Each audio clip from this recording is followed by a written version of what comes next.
Selamat malam pemirsa, Anda menyaksikan Perempuan Bicara bersama saya Balkis Manisang, dan kita akan membahas soal bagaimana hati-hati ini modus jadi TKI ternyata adalah diduga kasus perdagangan orang. Selama 1 jam ke depan kita akan bahas ini dan mendengarkan langsung bagaimana kasus yang mungkin di awal bulan Juli ini viral, ironisnya melalui kesaksian atau testimoni dari 2 anak yang merupakan keluarga korban. Jadi ibunya adalah yang diduga menjadi korban perdagangan orang. Nah, kita akan bahas ini karena memang kasus ini terus berjalan begitu ya, tapi sementara secara makro begitu ya bertambah juga setiap tahun. Mengapa bisa terjadi dan bagaimana sikap tegas juga jadi pemerintah menghadapi hal ini. Nah, kita juga sebenarnya pada hari ini mencoba untuk mengundang dari Kementerian Luar Negeri ya. Kita akan coba terus hubungi, apakah bisa nanti dihubungi via Zoom atau telepon, kita masih menunggu. Tapi saya akan perkenalkan narasumber yang sudah ada di meja Perempuan Bicara kita dan juga bergabung secara virtual. Saya perkenalkan dulu Pak Salatudin, pengacara korban yang hadir secara virtual. Pak Salatudin, selamat malam. Selamat malam Mbak Balkis. Terima kasih Pak waktunya. Kita juga sudah kedatangan Ibu Brigjen Pol Purnawirawan Sri Suwari, praktisi kepolisian. Selamat malam Ibu Sri. Selamat malam. Baik, terima kasih Ibu. Dan ada Ibu Sri Andayani, Direktur Penempatan Non-Pemerintah Kawasan Asia dan Afrika BP2MI.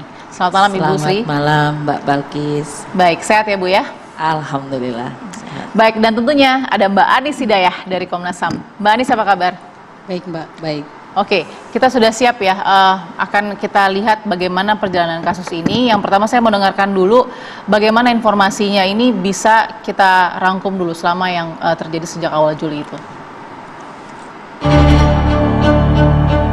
Bermaksud mencari rejeki di Dubai, Uni Emirat Arab, nasib naas justru dialami I.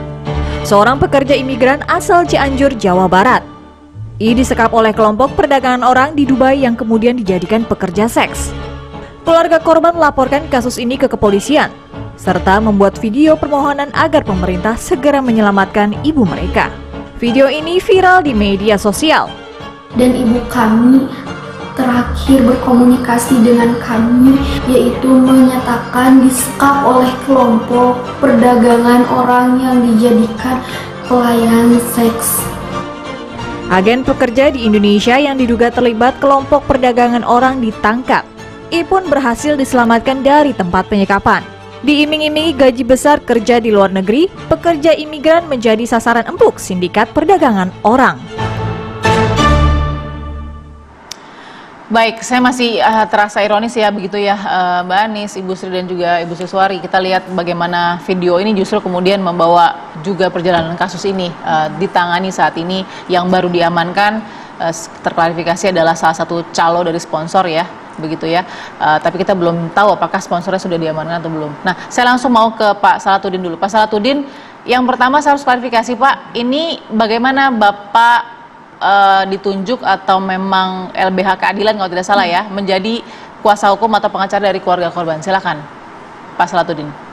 Mbak Balkis, Ya. Perlu kami sampaikan, Ya.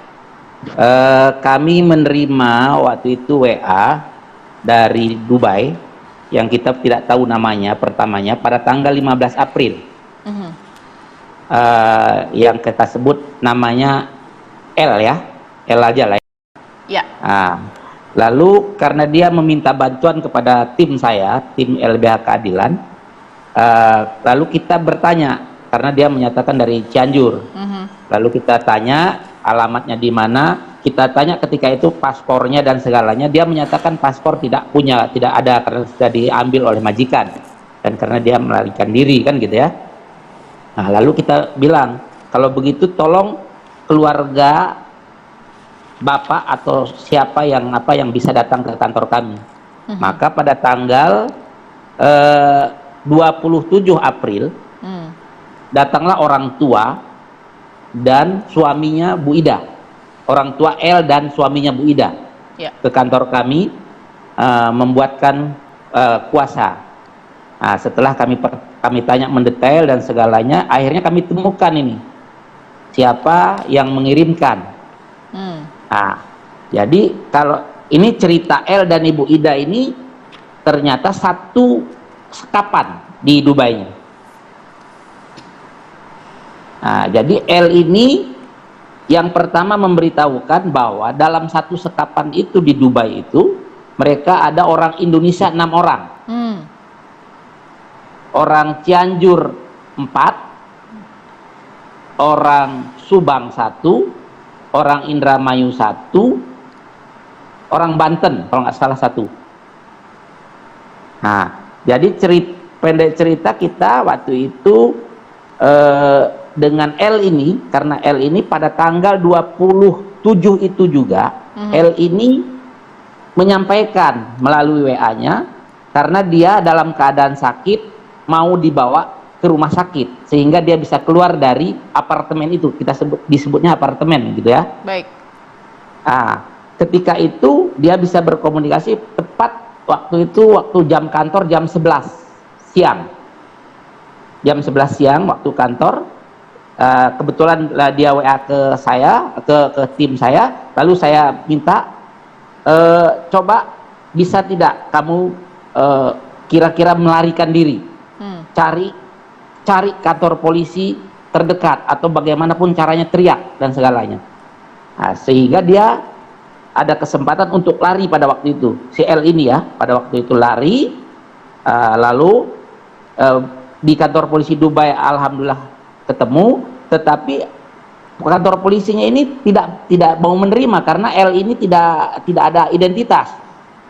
Nah, maka kita bilang kasihkan itu HP karena kita surat kuasa sudah kita kirimkan, kita WA-kan ke yang bersangkutan.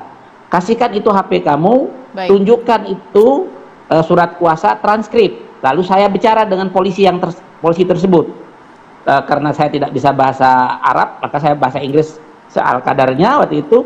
Lalu paham, si polisi ini paham, tetapi dia bilang kami tidak bisa mengantarkan ini orang ke KJRI. Tolong Bapak yang hubungi KJRI. Oke. Nah, akhirnya si L ini sampailah dua malaman itu di kantor polisi ketika kita mencari hotline KJRI Dubai. Nyambunglah dengan KJRI Dubai. Kebetulan nyambung dengan KJRI Dubai. Waktu itu WA dan voice note, saya WA dan voice note. Ya. Saya minta tolong.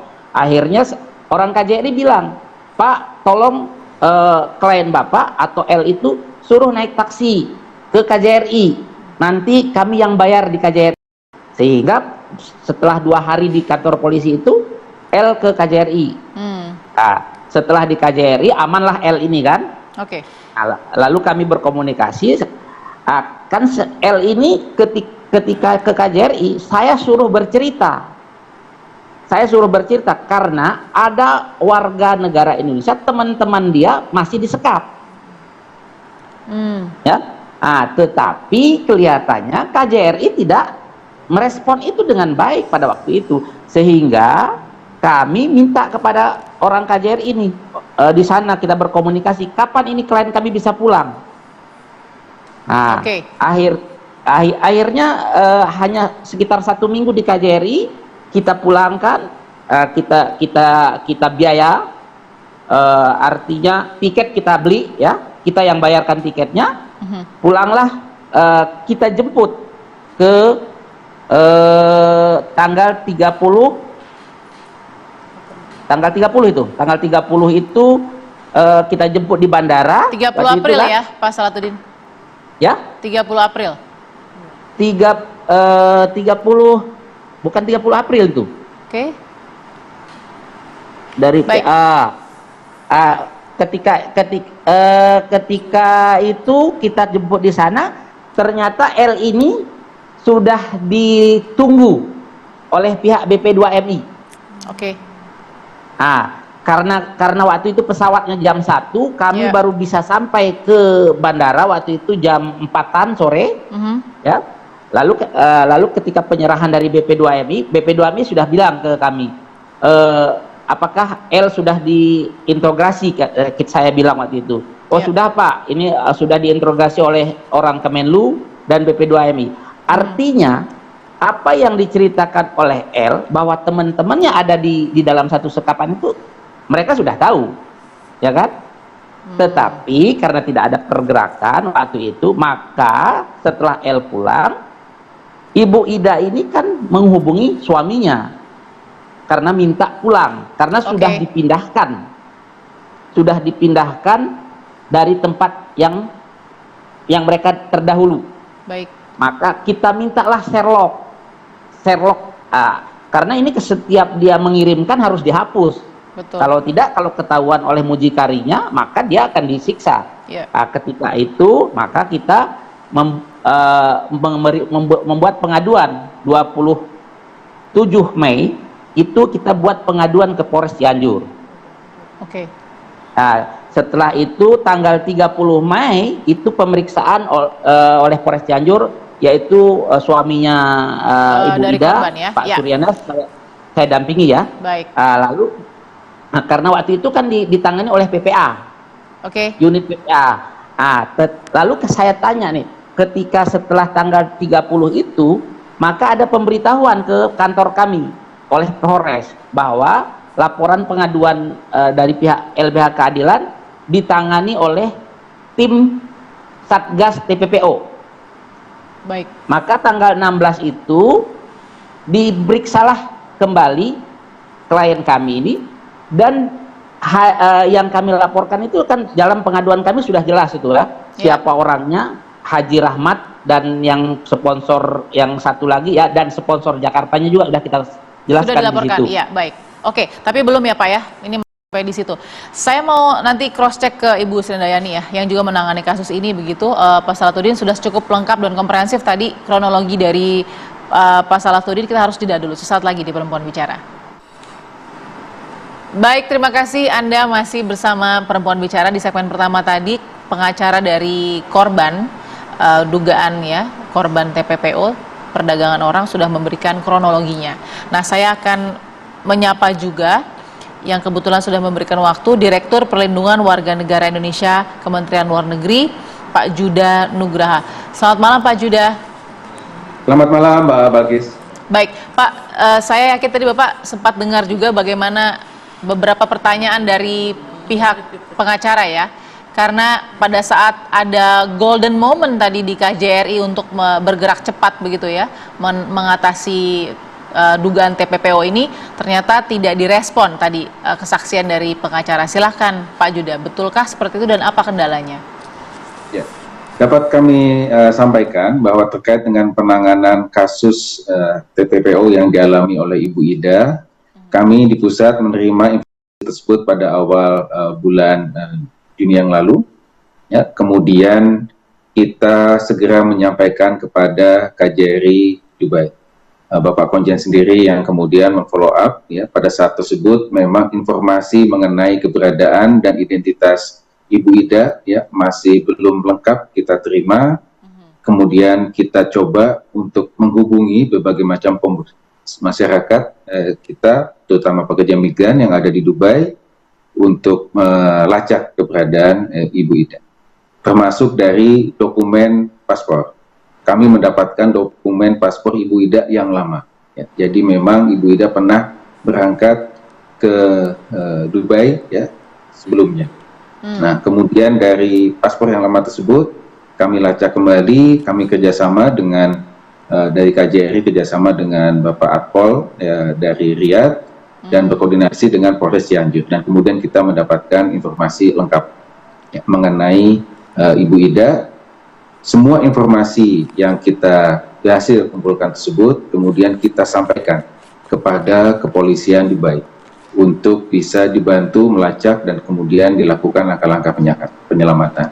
Dan alhamdulillah pada tanggal 10 Juni pukul 4 dini hari, kepolisian Dubai berhasil menyelamatkan Ibu Ida bersama satu warga negara Indonesia yang lain, yaitu SP. Ya, dan kemudian saat ini sudah berada di tempat yang aman di Women and Children Foundation milik pemerintah Dubai. Oke. Maaf Pak Judah, tapi kan tadi ada laporan dari pengacara bahwa bukan hanya 1 atau 2, bahkan ada 7 tadi kalau tidak salah yang disebut. Ada 6 ya, Subang, Cianjur tadi ya beberapa.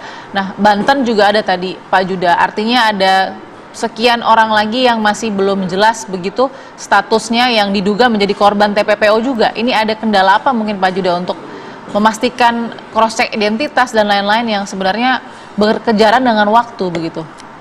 Ya, tentu dalam melaksanakan proses penyelamatan ya sesuai dengan hukum internasional Konvensi Wina 1961 mengenai hubungan diplomatik, yang dapat dilakukan oleh perwakilan RI adalah menyampaikan pada otoritas tempat, karena kita memang tidak memiliki yurisdiksi hukum. Nah, semua informasi yang kita kumpulkan tersebut kita sampaikan kepada kepolisian Dubai, dan tentu menjadi yurisdiksi kepolisian Dubai untuk melakukan langkah-langkah penyelamatan.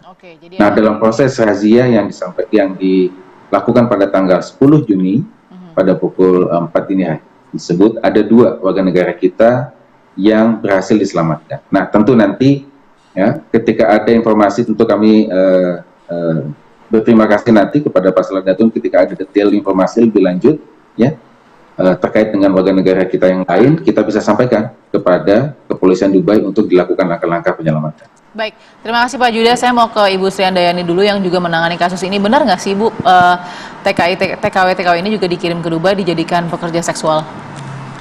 Baik, untuk kasus Ibu Ida ini sebetulnya adalah masuk dalam kategori PMI unprocedural, penempatan unprocedural, yang mana di situ sudah masuk ranah TPPO juga. Jadi kalau kita berbicara unprocedural pasti bagian dari TPPO. Tapi kalau TPPO belum tentu dia adalah PMI unprocedural. Jadi izin sebelum ini saya tadi lupa ada salam dari Pak Beni Ramdhani. Terima kasih sudah diundang dan salam kepada Ibu Bapak Ibu narasumber.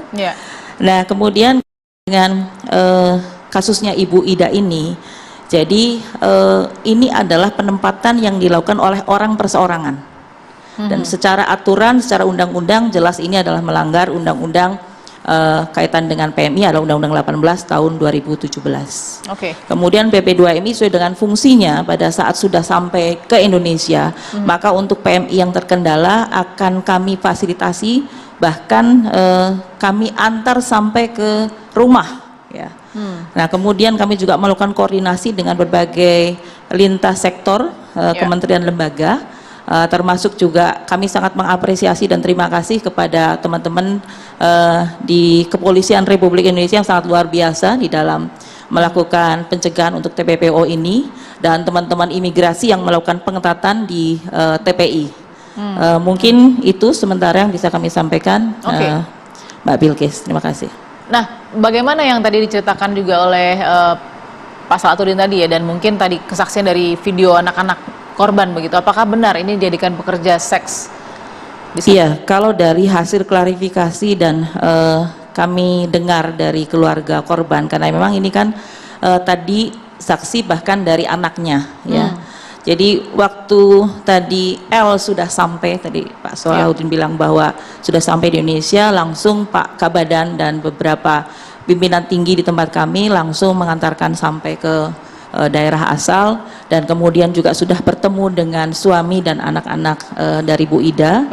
Dan kami juga diperintahkan karena kemarin kebetulan ada acara di Cianjur untuk kembali bersilaturahmi dengan keluarganya Bu Ida untuk memperkuat psikis, terutama adalah anaknya ya, karena memang ini hal yang sangat luar biasa bagaimana anak menerima berita bahwa ibu yang disayangi itu ternyata diperjualbelikan di negara orang. Dan itu benar adanya ya? Dan itu benar adanya.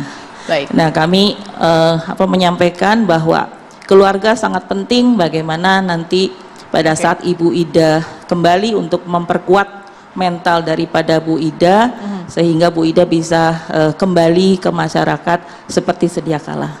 Baik, saya mau ke Mbak Anis. Terima kasih Ibu Sri Handayani. Bagaimana mitigasi yang dilakukan oleh pemerintah begitu ya dalam menangani kasus TPPO, khususnya kasus Cianjur dulu deh saat ini, kasus Ibu Ida?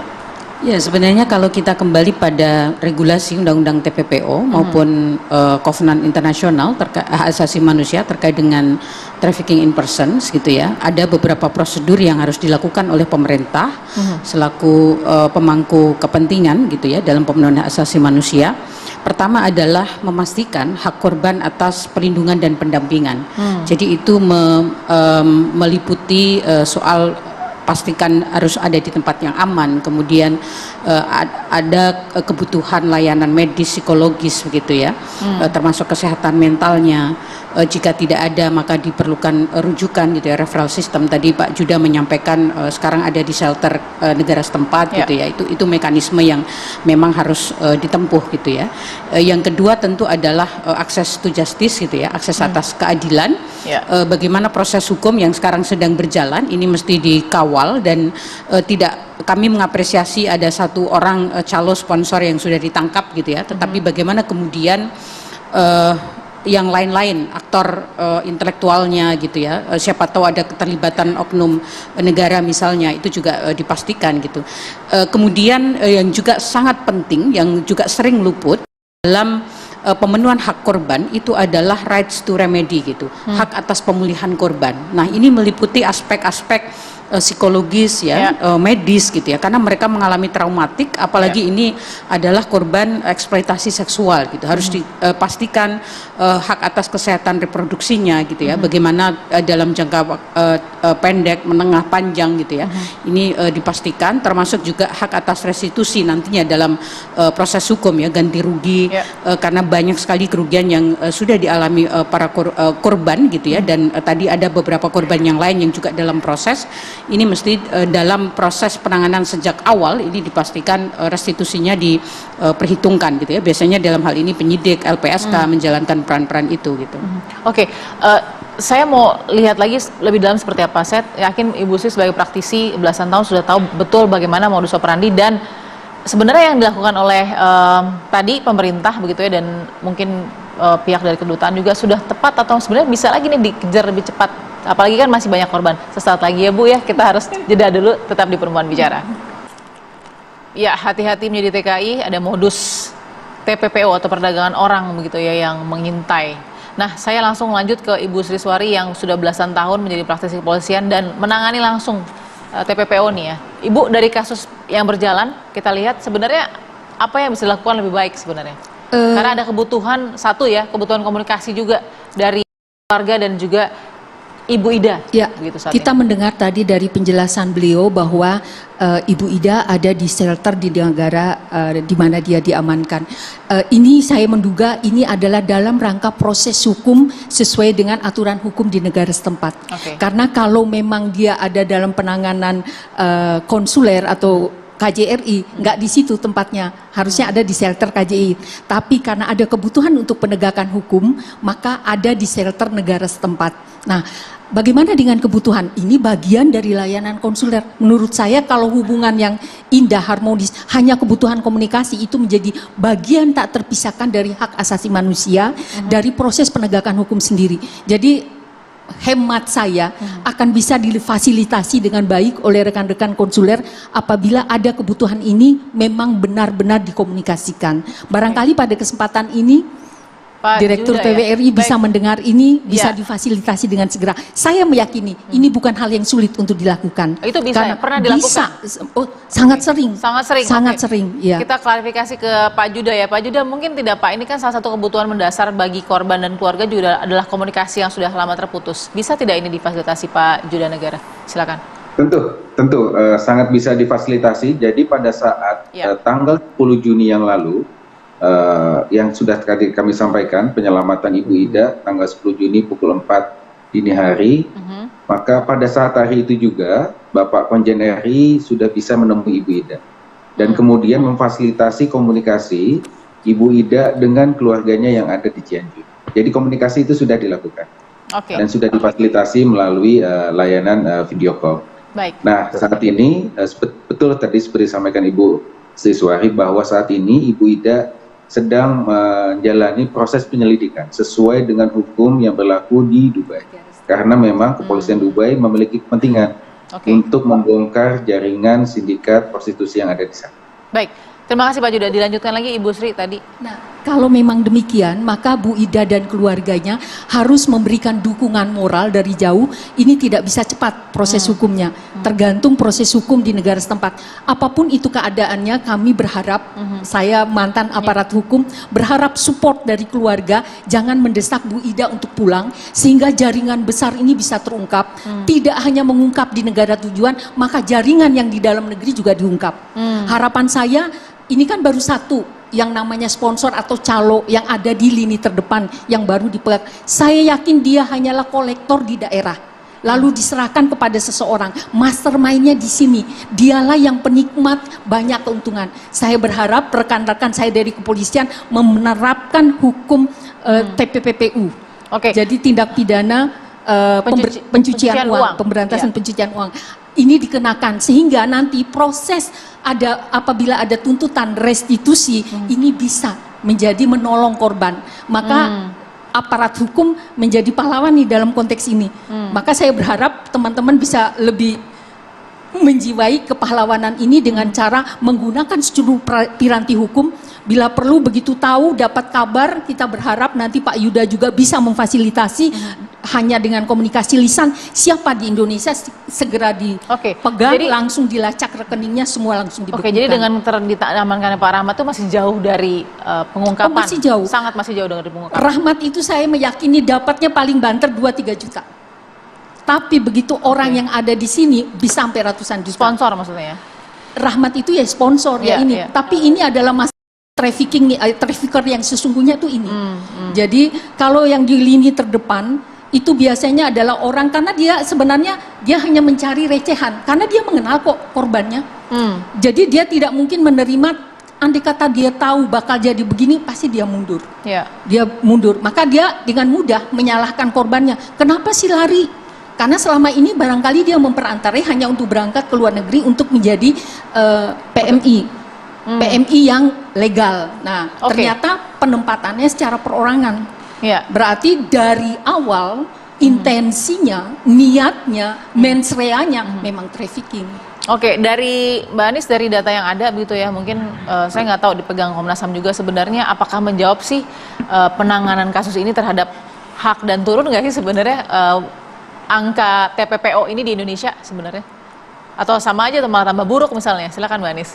Ya, kalau dari sisi angka dan tingkat kerentanan masyarakat untuk menjadi korban TPPO itu tentu mengalami peningkatan, apalagi pasca COVID ya, terutama modus terbaru selain tadi eksploitasi seksual adalah scamming ya di negara-negara di Asia Tenggara itu sangat tinggi. 2 tahun terakhir yang tercatat di Kemenlu itu 1.200 lebih gitu ya yang menjadi korban, itu yang terdata oleh pemerintah dan masih banyak korban di banyak negara yang belum terhubung gitu ya dengan kami gitu, sehingga dari sisi data itu meningkat, dari sisi kerentanan masyarakat untuk menjadi korban TPPO itu juga mengalami peningkatan. Kenapa sindikat ini makin terorganisir gitu?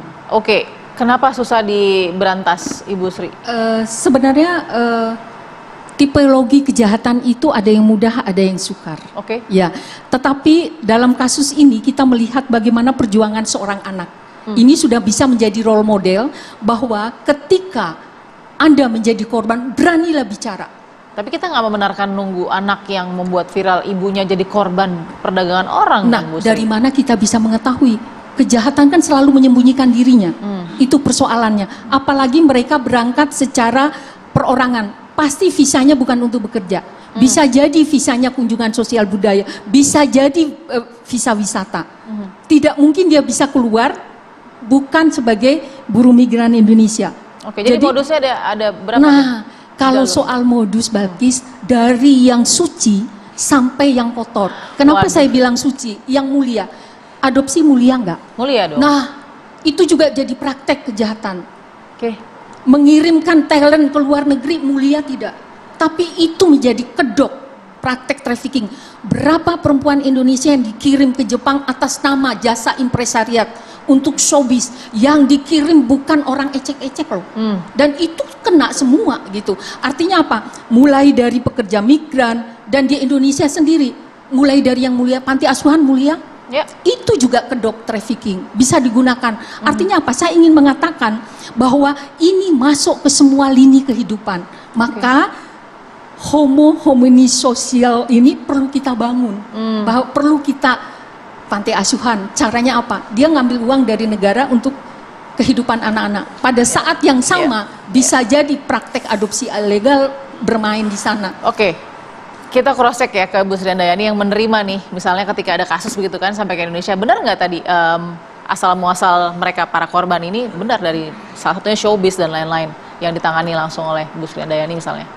Iya, mohon izin kalau kaitan dengan tugas dan fungsi Badan Pelindungan Pekerja Migran Indonesia adalah sebatas kepada pekerja migran Indonesia sesuai dengan Undang-Undang 18 tahun 2017. Ya. Nah, salah tadi apa namanya unprocedural tadi tidak sesuai dengan perginya itu banyak yang ditemukan. Ya, banyak sekali. Kalau Pak Penny bahkan pernah diundang juga dan sudah menyampaikan kalau data tercatat itu hanya sekitar 4,7. Tapi mungkin ada sekitar 9 juta yang ada di luar negeri berdasarkan data dari Bank Dunia. Nah, artinya kekurangan itu bisa jadi adalah melalui jalur-jalur yang tadi disebutkan oleh Bu Sri. Waduh, Mbak Anis, jadi gimana sih sebenarnya kita tuh, ini juga menarik karena kan sebenarnya kan mendapatkan pekerjaan yang sesuai kita inginkan dan apa yang kita upayakan itu kan hak asasi manusia. Saya mau dalam lebih soal itu, tapi kita harus jeda dulu Mbak Anis. Sesaat lagi tetap di Perempuan Bicara. Oke, baik, tidak terasa sudah di segmen terakhir Perempuan Bicara, kita masih mau ke Mbak Anis dulu. Mbak Anis, dengan angka terus meningkat, rantai gitu ya, atau chain-nya ini juga masih banyak sekali celah-celah penanggulangan yang tidak tepat. Apa yang harus dilakukan paling tidak oleh pemerintah ya untuk mengurangi atau meminimalisir ini? Ya, kalau ada salah satu hal penting dalam General Comment nomor 38 tahun 2020 dari Komite SIDAW, bahwa kenapa trafficking ini senantiasa menjadi ancaman bagi perempuan dan termasuk anak adalah salah satunya dipicu oleh tata kelola migrasi atau rezim migrasi yang belum berperspektif hak asasi manusia. Jadi tata kelola migrasi belum menjamin orang yang berangkat ke luar negeri itu tidak rentan atau berkurang kerentanannya menjadi korban transorganized crime. Salah satunya adalah gitu ya, jaringan narkoba dan lain-lain gitu. Jadi apa yang dialami Bu Ida itu adalah bagaimana pola perekrutannya masih menggunakan rezim undang-undang lama, Undang-Undang 39 2004 yang sesungguhnya sudah direvisi dengan undang-undang baru, Undang-Undang 18 2017 tentang pelindungan pekerja migran, tetapi belum dijalankan gitu. Nah, ini menjadi tantangan utama bagaimana tata kelola migrasi yang berperspektif HAM ini harus diwujudkan. Undang-undang memandatkan ada layanan satu atap, ada peran desa, ada peran daerah dan lain sebagainya gitu. Nah, ini yang harus didorong bagaimana ini dikelola dengan baik sehingga masyarakat yang akan berangkat ke luar negeri itu ketika memilih channel yang ada gitu ya, yang disediakan yang merupakan mandat undang-undang, itu mereka terjamin gitu. Dan tingkat kerentanannya pada transorganized crime ini paling tidak mengalami penurunan gitu ya. Tidak seperti sekarang kok ini bahkan korbannya sarjana S1, S2 gitu. Betul. Jadi ini berpendidikan tinggi, ya. Betul. Oke, terima kasih Mbak Anis. Ibu Sri, jadi bagaimana agar tidak rapuh gitu ya untuk masuk ke dalam TPPO ini sih, para pekerja? Ketika kita bilang rapuh, lagi-lagi kualitas pendidikan, Mbak. Ketika Tapi orang ini tadi kita lihat banyak sekali yang S1 dan lain-lain. Kualitas pendidikan dalam arti begini, kalau mereka yang sarjana sudah tertipu, berarti yang menipunya jauh lebih di atas sarjananya itu. Nah, gini, kalau undang-undang kita ini ada, tetapi tidak semua masyarakat itu paham bagaimana mengakses untuk ke arah sana, itu menjadi minim. Yang akhirnya mengakses ke arah mereka yang menawarkan sponsor itu. Saya akan membantu kamu, saya kan saudara kamu, tetangga kamu, masa kamu nggak percaya sama saya? Dan itu nyata gitu. Jadi dan kita kan memang gampang cari yang enak. Kalau bisa dapat yang gampang, mesti ngapain cari yang sulit. Nah, ini kan mental terabas juga harus kita introspeksi nih. Maka dengan introspeksi ini kita mencari tahu cara apa sih yang paling efektif.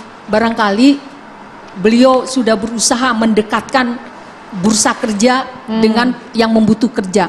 Tetapi apakah masyarakat, beliau tadi bilang adanya di ujung sana. Kalau mereka di kota rada melek, Mbak.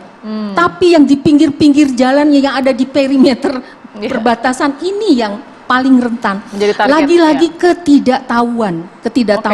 Maka saya berharap kita semakin kreatif untuk memberitahu masyarakat dengan cara-cara yang edukatif. Baik. Media sosial begitu banyak. TikTok hanya 3 menit aja bisa membuat orang cerdas, termasuk saya. Gitu. Apalagi jadi dengan cara-cara. Barangkali ini yang paling kita harapkan saat ini. Baik. Yang kedua adalah bagaimana kita memberdayakan piranti support system, dimulai dari RT, RW. Nah, maksud saya begini, ketika keluarga meminta surat pengantar atau apapun bentuknya dari RT RW, tolong pastikan. Saya kemarin baru membuat paspor hijau. Itu diwawancarai Mbak, ditanya ibu mau kemana, keluar negerinya negara mana, belum tahu. Saya persiapan aja, memang ada rencana tapi belum menyebut negara. Artinya orang seperti saya aja diwawancarai sedalam itu. Baik. Bertanya berkali-kali, emang tampang saya ini mencurigakan. Artinya tapi harus semua wilayah seperti itu, tidak bisa hanya centralized saja. Ya, nah itu dia. Baik. Nah, bagaimana kepedulian kita secara bersama-sama. Nah, TV One mengangkat ini juga mudah-mudahan ini bagian dari salah satu mencerdaskan bangsa.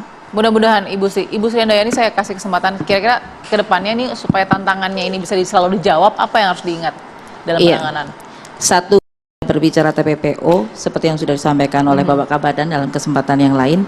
Satu, terkait penegakan hukum itu harus perlu revolusioner. Artinya mastermind-nya ini siapa? Belum ketangkep. Hukum itu berlaku tidak pandang bulu. Ya. Kalau itu tidak terjadi, maka TPPO dari menteri awal sampai akhir nih mungkin, ataupun kepala badan dari awal sampai akhir, itu akan terus terjadi. Kemudian yang kedua adalah bagaimana kebijakan terkait ketenagakerjaan, termasuk tadi disampaikan oleh Mbak Anis, adalah bersifat progresif. Baik itu dari sisi sosialisasi tadi Ibu disampaikan. Betul. Dan kalau kita berbicara Undang-Undang 18, sebetulnya tugas sudah terbagi habis. Bagaimana peran pemerintah pusat, pemerintah daerah dari hulu ke hilir mau menjalankannya. Iya betul. Tinggal itu saja. Masalahnya mau atau tidak. Mau atau tidak dijalankan. Oke, terima kasih Ibu Sri. Saya mau kasih kesempatan ke Pak Salatudin tadi ya sebagai pengacara. Ada yang mau disampaikan lagi Pak? Mumpung juga ada Pak Juda Nagara di sini, silakan. Ya, terima kasih Mbak Balkis. Tadi Pak Juda bilang itu kan karena ini viral ya. Sesungguhnya kalau negara mau kemarin itu untuk menangani perkara ini, itu karena yang dari L itu kan sudah ada. Oke. Nah, kita tidak berharap karena kami mendapatkan kuasa ini, orang yang dalam kelompoknya L, Bu Ida, yang dari Subang, sudah kita dapatkan kuasa. Baik. Kan kita tidak mau harus viral dulu anaknya. Itu yang disayangkan oleh Pak Salatudin ya. Jangan tunggu viral, tapi pada saat ada laporan masuk, mohon itu disegerakan, begitu ya. Iya betul, baik. itu aja. Pak Juda, baik, karena saya kasih. Buat bagi, karena gini, ketika ini saya komunikasi waktu itu dengan KJRI Dubai, saya menyatakan ini adalah warga negara Indonesia yang bukan lari dari majikan, tapi ini adalah disekap oleh sindikat perdagangan orang dijadikan PSK. Di mana kehadiran negara, saya bilang, warga negara Indonesia yang ada di Timur Tengah, yang di mana kehadirannya, karena ini sudah ada orang yang lari. Oke, saya tangkap maksudnya Pak Salatudin, saya kasih ke Pak Juda Nagara. Pak Juda, ini ada satu harapan juga ya, bahwa bukan hanya 1-2 orang yang menjadi korban, tapi masih ada yang beberapa orang lagi kan tertahan, dan respon cepat ini sangat diharapkan. Silakan Pak Juda, tanggapan sedikit. Ya, tentu respon cepat ya menjadi kunci utama pelindungan, dan itu yang diupayakan oleh Kementerian Luar Negeri dan Perwakilan RI. Ya, tentu kita tidak menunggu kasus viral dan kemudian ditangani. Tahun lalu Kementerian Luar Negeri dan seluruh perwakilan RI menangani 35.000 kasus warga negara Indonesia yang mengalami masalah di luar negeri, dan mayoritas bukan kasus viral. Jadi kita tidak menangani kasus karena kasus viral. Sedangkan untuk kasus Ibu Ida, ya, informasi yang kami terima, tadi kami sampaikan, informasi yang kami terima itu adalah pada awal Juni. Ya, pada saat itu segera setelah kami menerima informasi, kita tindak lanjut. Baik, terima kasih Pak Jodanagara. Dipegang tadi mungkin apa yang dikatakan juga Pak Salatudin dari Pak Jodanagara tadi bahwa bukan hanya viral yang dikerjakan, tapi kita lihat bagaimana ke depannya membasmi atau paling tidak menangkap mastermind yang diharapkan tadi ya oleh narasumber yang ada di meja perempuan bicara. Terima kasih sudah bersama kami Pak Jodanagara, Pak Salatudin, Ibu Sri Handayani, dan juga Mbak Anis Hidayah dan juga Ibu Sri Suari di perempuan bicara. Kita jumpa lagi minggu depan. Sampai jumpa.